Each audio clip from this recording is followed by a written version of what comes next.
Despite the extreme summer heat, Mayor Rex Gatchalian wants the residents of Valenzuela under quarantine to have a comfortable stay.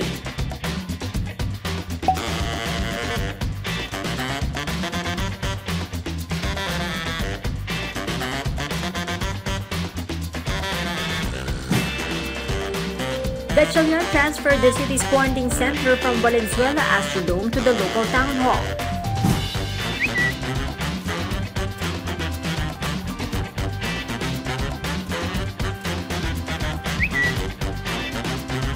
The area has air conditioning to help OFWs staying there to beat the heat.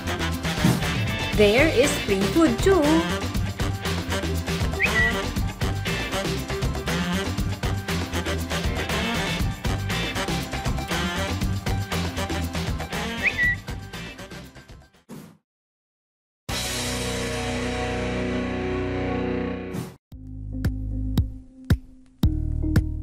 Thank you for watching Politico TV. Please like and subscribe to our channel for more videos.